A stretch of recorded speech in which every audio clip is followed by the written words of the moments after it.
रना रना रनु। Hey everyone, good morning, welcome to my channel. আমি মুন, আর আশা করব তোমরা সবাই ভালোই আছো, সুস্থ আছো। আমিও ভালো আছি।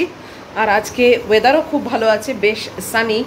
আর আজকে হচ্ছে 7th of জুলাই, আর এখন বাজে 7:20। এইমাত্র ম্যাগি বেরোলো। আজকে বাপির ছুটি, যেহেতু ওর ড্রাইভিংয়ের, তাই জন্যে ও দেরি করে এসেছে। এবার ম্যাগিকে তো সেটা বুঝিয়ে ওঠা যায় না, ম্যাগি তো অন্য দিন অনেক আর্লি বেরোয় না, তো সেই তখন থেকে চেঁচাচ্ছে আর হাপিত্তা করে ঘোরাঘুরি করছে। কি জ্বালা বলো তো। আর আমারও ঘুম ভেঙে গেছে। আমিও অন্যদিন যেহেতু তাড়াতাড়ি করতে হয়, তাই আমিও আজকে ঠিক 6টায় উঠে পড়েছি। উঠে পড়ে টুকটাক যেগুলো কাজ থাকে সেইগুলো করে চাটা খেয়ে ভেবেছিলাম বারান্দাটা পরিষ্কার করব। তারপর দেখলাম না, বারান্দা আমার দ্বারা হবে না, কেননা একদম পুরো জলেতে পাতাতে পুরো আটকে আছে। জানো তো, আমার যে বাথরুম পরিষ্কারের ছেলেটা আসবে, ওকেই বলবো করে দিতে। না, আমার ঝাঁটাটা না নষ্ট হয়ে যাবে। ওই ঝাঁটা দিয়ে আমি ঘর টর ঝাঁট দিই, তো ওই ঝাঁটাটা আমার নষ্ট হয়ে যাবে। তাই জন্যে আমি আর বারান্দাটা পরিষ্কার করতে গিয়েও আর গেলাম না। আর আজকে রান্না বান্না, আজকে ইচ্ছা আছে একটু পাস্তা করব সকালবেলা। জানো তো, বেশ অনেক দিন আগে দু একজন আমার কাছ থেকে পাস্তার রেসিপি চেয়েছিলে, তো আজকে যখন পাস্তাটা করব তখন সেটা শেয়ার করব, তোমরা একটু দেখে নিও। আর তারা যদি ভিডিও আজকে না দেখে তো গেল, মিস হয়ে গেল। তো আসলে করি তো না, ওই জন্য দেখানোও হয় না। তো আজকে ভাবলাম যে একটু ওই ফ্রোজেন ভেজিটেবলস আছে আমার, 1 প্যাকেট কিনেছি, সব রকম কাটা। আমি দেখলাম যে বারবার কেবল ভেজিটেবল এমনি বাচ্চুদাকে দিয়ে আনিয়ে না, সেগুলো খাওয়া হয় না, পচে যায়। তার থেকে একটা ফ্রোজেন ভেজিটেবলের প্যাকেটে অনেক রকম সব থাকে, সেইটা দিয়ে একটু মাশরুম আছে, এই দিয়ে আমি ভাবছি আজকে পাস্তা করব, ওটাই আমার লাঞ্চ। আর যদি একটু বেশি করে করি আমার ডিনারে হয়ে যাবে, দেখা যাক সেটা। তো এই আমার প্ল্যান আছে আজকে ঝাড়াঝাপটা রান্না। আজকে যেগুলো ডেলিভারি হবে সেইগুলোকে ফাইনাল একদম প্যাক করে নামটাম লিখে সব রকম মানে রেডি করব। আর দুটো ওই টোট ব্যাগ আউলের, সেগুলো কমপ্লিট হয়ে গেছে, তোমাদের দেখানো হয়নি, সেগুলো তোমাদের দেখাবো। এই সব কাজগুলো করব। কালকে ইচ্ছে আছে যদি সানি থাকে তাহলে আমি যাব একটু ডেলিভারিগুলো করতে। প্রায় 5খানা ব্যাগ, জানো তো, মানে 5খানা ডেলিভারির প্যাকেট হয়েছে। তো এইখানে অলরেডি 3টে রাখা আছে, ওইখানে 3টে রাখা আছে, আরও দুটো টোট ব্যাগের দুটো মানে প্যাকেট তৈরি হবে। তো টোটাল 5খানা একসঙ্গে গিয়ে দিয়ে আসবো। কালকে আবার একটু ম্যাগিকে একা থাকতে হবে, কিছু করার নেই, টুকটাক একটু না বেরোলে কি করে হয়। আর এখান থেকে পোস্ট অফিস খুবই মানে তাড়াতাড়ি হয়ে যায়। একবার যদি একটা রিক্সা ধরতে পারি না, ওই মোটরাইজড রিক্সা হলে আরও তাড়াতাড়ি হয়। তো এইসব আর কি কালকে প্ল্যান আছে। আজকে তো রথ, তো অন্য বার গুড্ডির সঙ্গে রথের মেলায় যেতাম, তোমাদের সঙ্গে সব শেয়ারও করেছি। এবারে একা একা তো, আর একার থেকেও আমি একেবারে একা থাকলে হয়তো নিশ্চয়ই যেতাম, বাট ম্যাগিকে রেখে রথের মেলা ঘুরতে যাওয়ার ভাই আমার কোনো শখ নেই। ও ঠিক আছে, অনেকবার দেখা হয়েছে। তো পার্ক স্ট্রিটে একটা রথের মেলা হচ্ছে, আমাদের এখান থেকে একটা নোটিশ দিয়েছে, তো তোমরা চাইলে যেতেই পারো। তো কোথায় হচ্ছে আমি ঠিক এক্স্যাক্ট বলতে পারবো না, বাট পার্ক স্ট্রিটে হচ্ছে। যাই হোক, চলো এখন একটু বসি। আজকে সানডে, আমার হাঁটার ছুটি, তো তাই জন্যে এখন ঠিক চাপ কিছু নেই, এখন একটু বসবো। তারপরে ম্যাগি আসুক, তারপর আস্তে আস্তে আবার কাজে হাত দেবো আর কি। ওয়াশিং মেশিনটা আজকে অনেক সকাল থেকে চলছে, তো ওটা এবার বোধহয় শেষ হয়ে যাবে, ওটাকেও শুকোতে দিতে হবে কাপড় জামা। ওই কয়েকটা কাপড় জামা আছে। অ্যাম্বুলেন্স গেল একটা, বাপরে! এখন অ্যাম্বুলেন্স দেখলেই না মানে কত কিছু যেন নিমেষের মধ্যে না মানে চোখের সামনে ভেসে ওঠে। কতবার অ্যাম্বুলেন্সে করে মাকে যে নিয়ে গেছি আর নিয়ে এসছি। যারা আমার ভিডিও রেগুলার দেখো তারা সবাই জানো, বাপরে বাপ, কি যে দিন গেছে আমার না, এখনো অবধি মানে অ্যাম্বুলেন্স দেখলে গায়ে কাঁটা দেয়, জানো। মানে কত যুদ্ধ চালিয়েছি একটু মানুষটাকে রিলিফ দেওয়ার জন্যে। উফ, এখন মানে সত্যি অ্যাম্বুলেন্স দেখলে গায়ে কাঁটা দেয়, বাপরে। যাই হোক, চলো, দিন তো আর পড়ে থাকে না, দিন এগোতেই থাকে। তো সেই একটা এপিসোড কমপ্লিট করেছি সাকসেসফুলি। মাকে বাঁচাতে পারলাম না, কিন্তু দেখো, সে তো মানুষ, চলে যাবেই না, একটা দিন এমন আসবে আমিও চলে যাব, কেউই তো আর অমর হয়ে থাকে না। কিন্তু তাকে যতখানি পেরেছি আমি রিলিফ দেওয়ার চেষ্টা করেছি এবং মানে চেষ্টার কোনো ত্রুটি রাখিনি, এইটুকু আমি বলতেই পারি। তাই আমার কোনো রিগ্রেট নেই। মাকে মিস করছি, সে তো মানে দৈনন্দিন ব্যাপার, প্রতি মুহূর্তের ব্যাপার, সেটা আলাদা। কিন্তু এমনি আমি পুরোপুরি চেষ্টার তো ত্রুটি রাখিনি। তাই সেই দিক থেকে আমার একটা স্যাটিসফ্যাকশন যে হ্যাঁ, আমার যতটুকু ক্ষমতা, লোকনাথ বাবা আমাকে যতটুকু ক্ষমতা দিয়েছেন ততটুকু আমি উজাড় করে দিয়েছি, বাস। যাকে চলো এখন একটু বসি, এবার একটু অন্ধকার অন্ধকার হয়ে আসছে। আজকে রথ, আজকে বৃষ্টি হওয়ার হাই চান্স আছে। চলো একটু বসি, পরে আসছি আবার, সঙ্গে থাকো।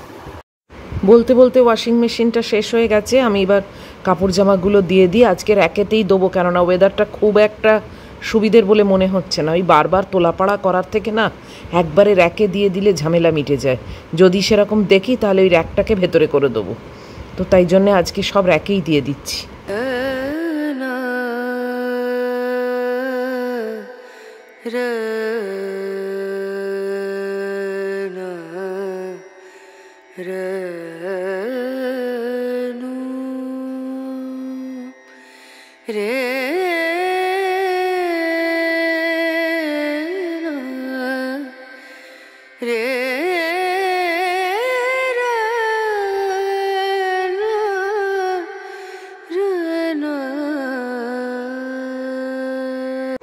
পৌনে 8টা বাজে, ম্যাগু চলে এসেছে। ওর হাত পা ধুয়ে মুছিয়ে দিয়েছি, মপ করে দিয়েছি, দিয়ে এসে একটু বসেছি।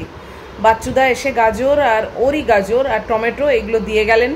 তারপরে ডিম আনতে বলেছি। আর এখন উপস্থিত এই মুহূর্তে একটু বসেছি। এই সময়টা রোজই বসি, আজকে একটু গুড্ডির সঙ্গে হয়তো চ্যাটিং হবে, কেননা ওর আজকে ছুটি, সানডে ওখানে। তো সানডে না, সরি, স্যাটারডে রাত্রির, ওদের শনিবার রাত্রির। হ্যাঁ, ওর তো এখনো রবিবার হয়নি, আমার রবিবার হয়ে গেল। ও তো 10 ঘন্টা পেছনে আছে। তো তাই জন্যে এখন একটু ওর সঙ্গে দেখি চ্যাটিং চুটিং যদি হয়, তারপরে যাব রান্নাঘরে। সঙ্গে থাকো তোমরা। 8টা 25 বাজে, এতক্ষণে এলাম রান্নাঘরে। আর এই যে দুটো দুধ চাপিয়েছি। একটা ছানা হবে আমার ব্রেকফাস্টে, আর একটা আমাদের মানে আমার ডেলির দুধ যেটা। তো দুটো এখন জাল দেবো। আর এর মধ্যে ম্যাগির মাংসটাও রেডি করি, মাংসটা চাপিয়ে দেবো, মাছ আর মাংস। উফ, আজকে রান্নাঘরে আর আসতে একদম ইচ্ছেই করছে না, কি জানি কেন ভালো লাগছে না রান্না বান্না করতে। কিন্তু পেটটাও তো মানে সবে সেরে উঠেছে, তাই জন্য আউটসোর্সও করছি না। ওই পাস্তা করব, একটু তাড়াতাড়ি পাস্তা করে আর বেরিয়ে যাবো রান্নাঘর থেকে। আজকে খুব ভালো একটা গল্প তোমাদের সঙ্গে শেয়ার করার ইচ্ছে আছে, দেখা যাক কত দূর কি করতে পারি। সঙ্গে থাকো। এই যে ছানাটাকে আগে কাটিয়ে নিচ্ছি। আজকে ব্রেকফাস্টে ছানা একটু পাটালি দিয়ে খাবো। 8টা 40 বাজে, 3টে গ্যাসে 3টে চাপিয়ে দিয়েছি। এটাতে পাস্তা সেদ্ধ হচ্ছে, ম্যাগির মাছ মাংস আর ম্যাগির ভাত। এখন তো রোজই ভাত দিচ্ছি, আর মহিলা নিজে নিজে খেয়েও নিচ্ছে, কাজী ঝামেলা নেই।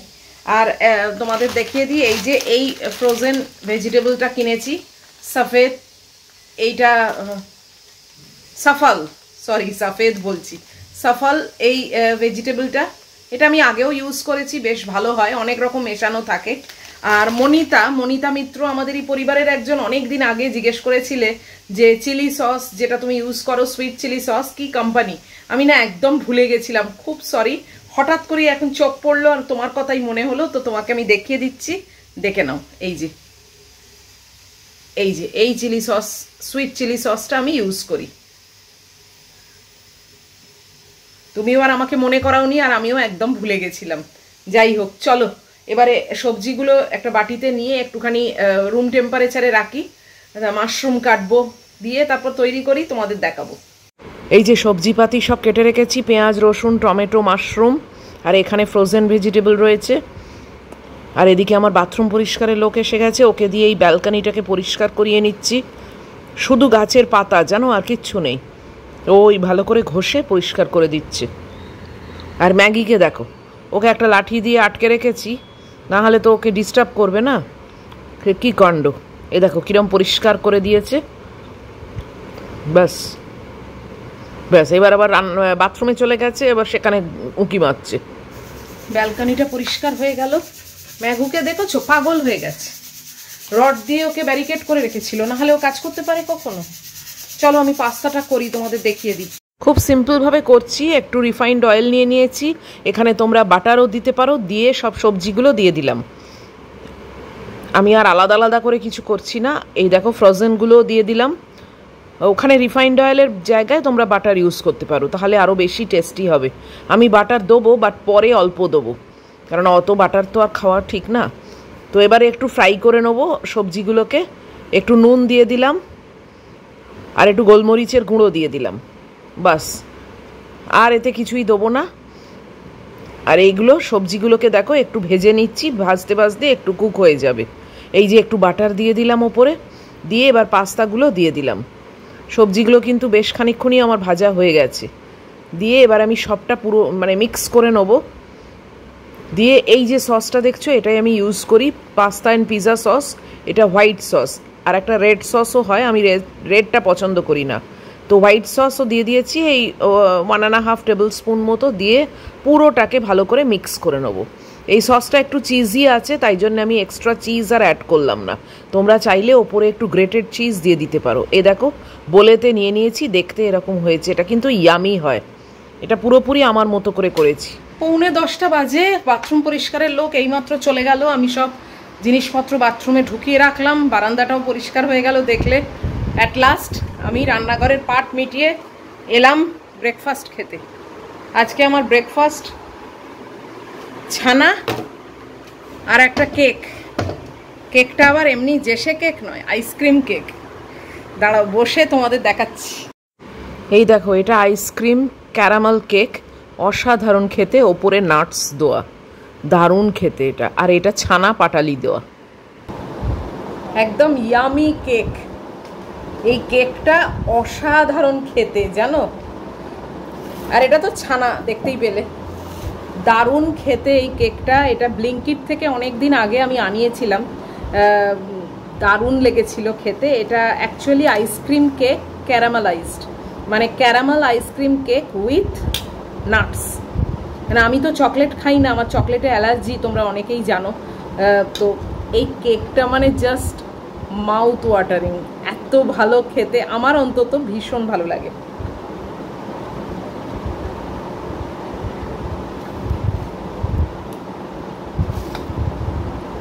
প্রত্যেক দিন তো খাই না, রেখে রেখে খাই। এটা প্রায় 2 উইকস আগে এসছে, এখনো অনেকটা পড়ে আছে। 2 দিন খেয়েছি, এটা 3rd ডে। যেহেতু আইসক্রিম মানে আইসক্রিম কেক, তাই জন্যে ছানার আগেই এটাকে খেতে হবে, না হলে না পুরো মেল্ট হয়ে যাবে। Just too good.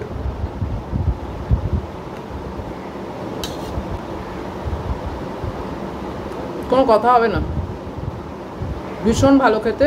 এখন 10টা বাজতে 10, বসে গেছি খেতে।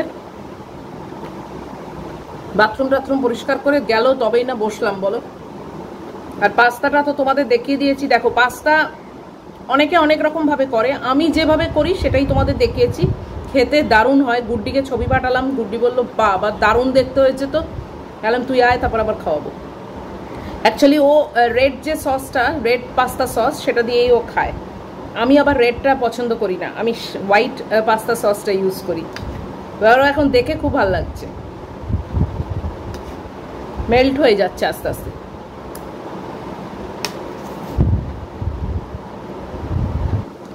দারুণ খেতে।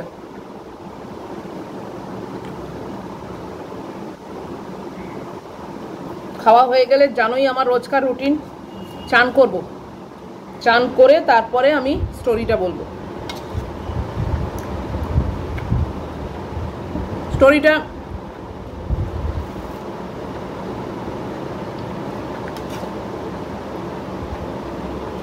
এটা কেউ পাঠায়নি, এটা আমার নিজের মানে খোঁজা।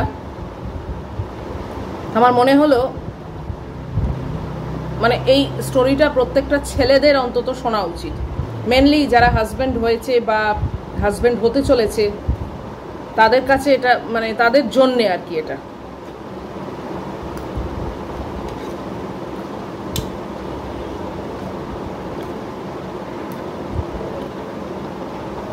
এখন কথা বলতে পারছি না, চলো আগে খেয়ে নিই। দুপাশে কেক, মাঝখানটা পুরো আইসক্রিম, জানো, যে কারণে মাঝখানের পোর্শনটা মেল্ট হয়ে গেলে না আর ভালো লাগবে না। তো আমি এটা খেয়ে নিই, চান টান করে আসছি তাড়াতাড়ি তোমাদের কাছে। এখন বাজে 11টা আর আমি চান টান করে চলে এসেছি, মাথায় শ্যাম্পু করেছি, খুব ফ্রেশ। ম্যাগিকে খেতে দিয়ে দিয়েছি, বাট আজকে আর মহিলা শুকে গিয়ে দূরে বসেছে, জানো কি জানি। আমি ভাবছি যে এতবার বললাম তাই জন্যই কি বিগড়ে গেল জানি না, কেননা ও তো এসে খেয়ে নেয়। আমি আর বেশি কিছু বলছি না বাবা। যাকে তোমাদের সঙ্গে আগে দুটো টোট ব্যাগ শেয়ার করব, তারপরে গল্পটা বলবো।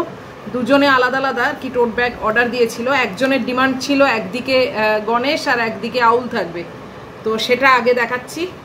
এই যে এই দেখো, এই একদিকে আউল করে দিয়েছি,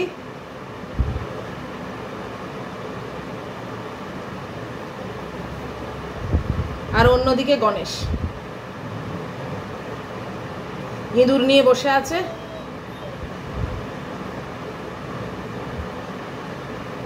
তো এটা দুদিকে হয়ে গেছে কমপ্লিট। এগুলো সব প্যাক হবে, নাম অ্যাড্রেস সব লেখা হবে। আর আরেকজনের দুদিকেই আউলের ডিমান্ড ছিল, তো তাই জন্য তার দুদিকেই আউল। এই দেখো, এই একটা,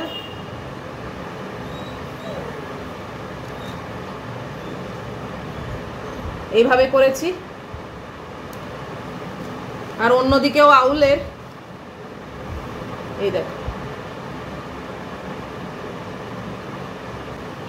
সবগুলোই একটু না একটু অন্তত কালার ভেরিয়েশন রাখার চেষ্টা করি, যাতে একটু ইউনিক হয়, কেননা আমার কাছে এভরি পিসই ইউনিক। তো যাই হোক, তোমাদের সঙ্গে দুটো টোট ব্যাগ শেয়ার করে ফেললাম। এইবারে গল্পটা বলবো, দাঁড়াও গল্পটা একটু বার করি আগে।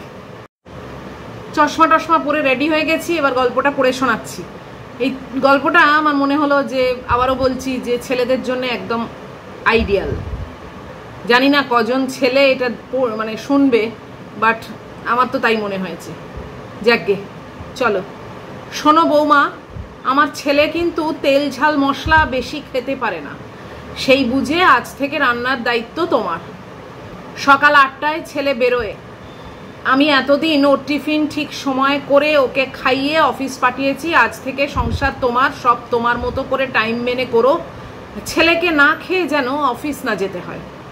আর শুনে রাখো, আমার ছেলে ওই বড়ই হয়েছে, ওর ছেলে মানুষই যায়নি। জলটাও মাকে এগিয়ে দিতে হবে, তবে খাবে। তাই আজ থেকে আমার ছুটি, ওর সময় মতো সব কিছু এগিয়ে দেওয়া। অফিস যাওয়ার সময় গেঞ্জি, জাঙ্গিয়া, ওয়ালেট, বেল্ট, রুমাল সব এক জায়গায় করে রাখবে, নইলেই রণমূর্তি ধারণ করে, মনে থাকে যেন।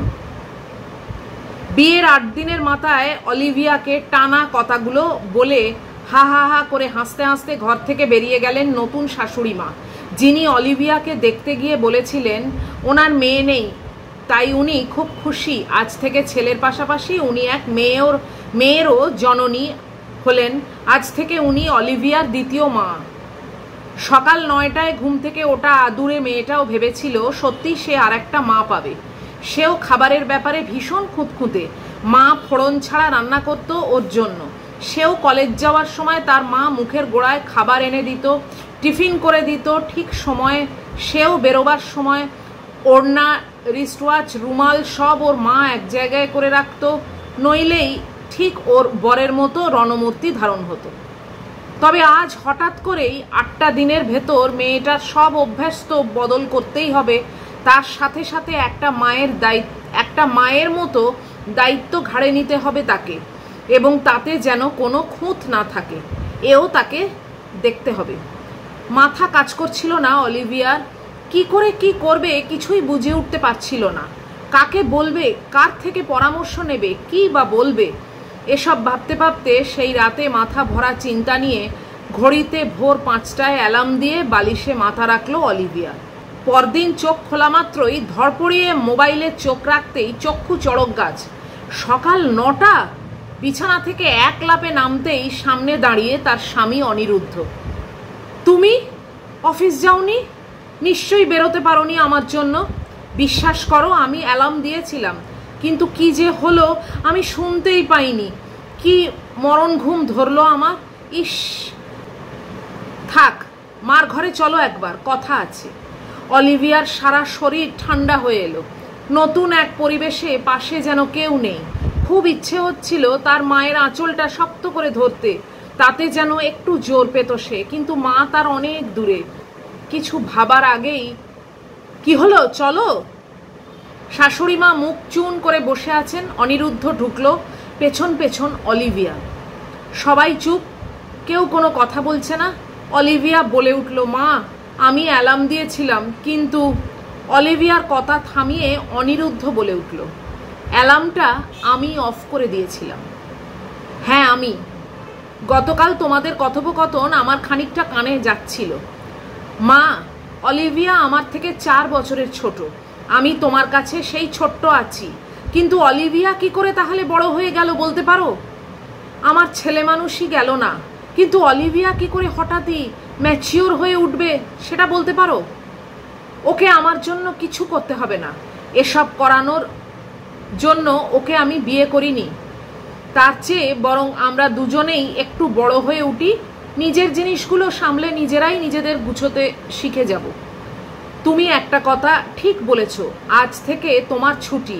এতদিন তুমি সব করেছো, তার কোনো মূল্য নেই, শোধও করতে পারবো না।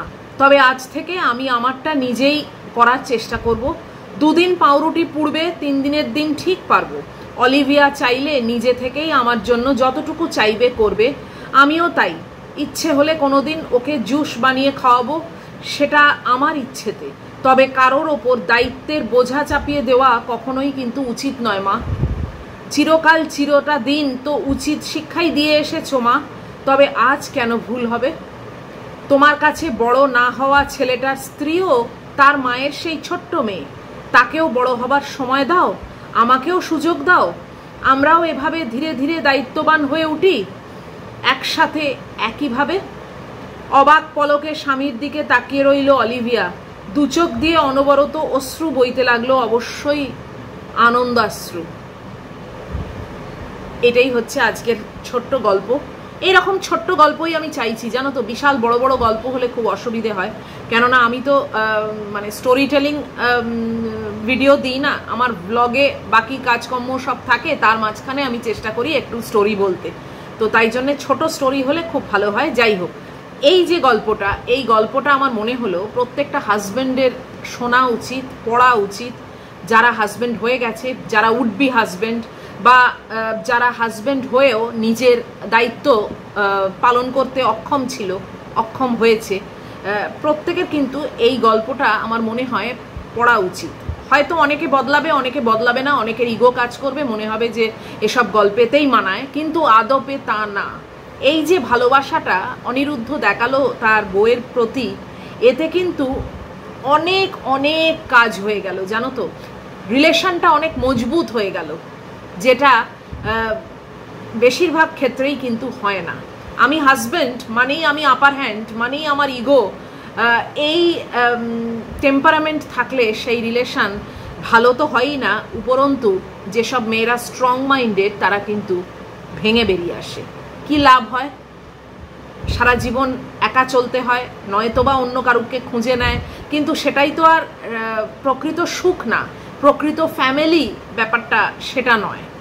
কেনই বা তাদের মানে ভেঙে যাবে সংসার, কেনই বা ছেড়ে যাবে সংসার, কেনই বা বউ ছেড়ে যাবে, কেন এসব হবে? মায়েরা মায়েদের মতো বলে, বা মায়েদের যেসব মানসিক প্রবলেমগুলো দেখা দেয় একটা বউ আসার পর, সেগুলো তো মজ্জাগত, সেগুলো তো যুগ যুগ ধরে চলে আসছে। বেশিরভাগ মায়েদেরই ভেতরে এই জিনিসটা হয়। বিয়ে হওয়ার আগে তারা যদিও বা কেউ কেউ ভাবে যে না, ওকে আমি আমার মেয়ের মতো করে রাখবো, কিন্তু যখন সে ঘরের মধ্যে প্রবেশ করে, তখন কিন্তু আর সেটা মাথায় থাকে না। তখন মনে হয় আমার সংসারটা হাতছাড়া হয়ে যাচ্ছে। তো তখন তারা অনেক রকম কথা বলতে থাকে, বা অনেক কাজ কারবারই করতে থাকে, ছেলের মাথায় অনেক কিছু ঢোকাতে থাকে, ইত্যাদি ইত্যাদি অনেক কিছু হয়। এবং সেইখানে যদি ছেলেরা একটু স্ট্যান্ড নেয়, ছেলেরা যদি একটু অন্তত যাকে তার স্ত্রী হিসেবে ঘরে নিয়ে এসেছে তার রেসপেক্টটা দেখে, বা তার দিকে একটু থাকে। দেখো, মাকে অশ্রদ্ধা কখনোই করা উচিত না, সেটা আমি কোনোদিনই বলবো না। মা মায়ের জায়গায় অবশ্যই থাকবে, তার ঋণ কখনো শোধ করা যায় না, তার সঙ্গে তার ছেলের যে সম্পর্ক সেটা নিশ্চয়ই বজায় থাকবে। কিন্তু যে মেয়েটি নতুন ঘরে প্রবেশ করলো, তার হাত ধরে তার সব কিছু জীবনটাকে পেছনে ফেলে রেখে এসে সেই তার নতুন জীবনটাও যেন খুব ভালো হয়, সে যেন স্বতঃস্ফূর্তভাবে থাকতে পারে এবং এতটাই ভালো যেন তার লাগে যে সে পুরনো জীবনটাকে ছেড়েও সে থাকতে চায় বা থাকতে ভালোবাসে বা নিজেকে আরো গুছিয়ে নিতে চায়। এই যে ব্যাপারটা তৈরি করার দায়িত্ব কিন্তু অবশ্যই সেই ছেলেটির, যে হাজব্যান্ডের তকমাটা পড়লো এবং যে হাজব্যান্ড হিসেবে তার হাত ধরে আরেকটি মেয়েকে নিয়ে এলো। এবার আমি বাবা কোনো দিকে নেই, আমি নির্লিপ্ত থাকবো, আমি মাকে চটাতে পারবো না, তোমরা নিজেদের মধ্যে লড়ালড়ি করো, তোমরা নিজেদের মধ্যে যা পারো করো, আমি নির্লিপ্ত। এই যদি মানসিকতা কোনো ছেলের হয়, আমি বলবো সেই ছেলের হারগিজ বিয়ে করা উচিত না, হারগিজ বিয়ে করা উচিত না। তার মানে সে একটা রিলেশনকে হ্যান্ডেল করার ক্যাপাবিলিটি তার মধ্যে নেই। এই যে আমি নির্লিপ্ত থাকবো, আমি কোনো ঝামেলায় ঢুকতে চাই না, মা যা করছে বলুক, যা বলছে বলুক, তুমি মার সঙ্গে নিজে বোঝাপড়া করে নাও, এই যে কথোপকথনগুলো, তার মানে তার ইনক্যাপাবিলিটি, তার ফ্যামিলি করবার ক্যাপাবিলিটি নেই। তাই জন্যেই সে এই সব বাহানা দিয়ে নিজেকে চুটকারা পাচ্ছে, নিজেকে সরিয়ে রাখছে, কেননা তার ক্যাপাবিলিটি নেই। হয় সে তার মাকে ভয় পায়, নয়তো তার পুরোপুরি অক্ষমতা। এবং এই সব ছেলেদের কোনো দিন বিয়ে করা উচিতই না। আসলে বোঝাও তো যায় না যে এই ছেলেটি মানে আসল রূপটা কি, কেননা প্রেমিক বা বয়ফ্রেন্ড আর হাজব্যান্ড দুটো তিনটের রিলেশনের মধ্যে অনেকটাই যে পার্থক্য থাকে সেটা বেশিরভাগ মেয়েরা ঘরে ঢুকে বুঝতে পারে। এবং আমার মনে হয় এই সব ছেলেদের প্রতি আমার একটা রিকোয়েস্ট যে প্লিজ প্লিজ প্লিজ বিয়ে করো না, কোনো মেয়ের জীবন নষ্ট করো না, কোনো মেয়েকে ফালতু ফালতু ঘরের মধ্যে ঢুকিও না। ঘর ফাঁকা থাকুক, মা মায়ের জায়গায় থাকুক, ভালোই জীবন কাটবে। কিন্তু একটা মেয়ের জীবন নষ্ট করার হক কেউ কিন্তু এই সব ছেলেদের দেয়নি। নিজেদের ইনক্যাপাবিলিটি, নিজেদের অক্ষমতা, তার জন্য তো মেয়েটি দায়ী নয়, তাই না?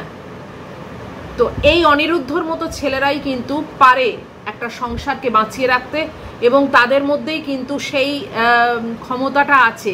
হয়তো ভুলচুক হবে, হয়তো যেরম বলেছে আমার পাউরুটি 3 বার পুড়ে যাবে, হবে, কিন্তু ভালোবাসা জিনিসটা থাকছে, একে অপরের প্রতি শ্রদ্ধাটা থাকছে, এবং স্বামী হিসেবে স্ত্রীকে আগলে রাখার যে মানসিকতা সেইটা আছে, এবং তাতেই কিন্তু অনেক কাজ হয়। অলিভিয়া যদিও ওর থেকে 4 বছরের ছোট, যদিও সেও নতুন একটা সংসারে এসেছে, কিন্তু সেও দেখবে অনেকটাই কোমর বেঁধে লাগবে সংসারটাকে আরো ভালো করে করবার জন্য, কেননা তার ইন্সপিরেশনটা সে পাচ্ছে তার হাজব্যান্ডের কাছ থেকে।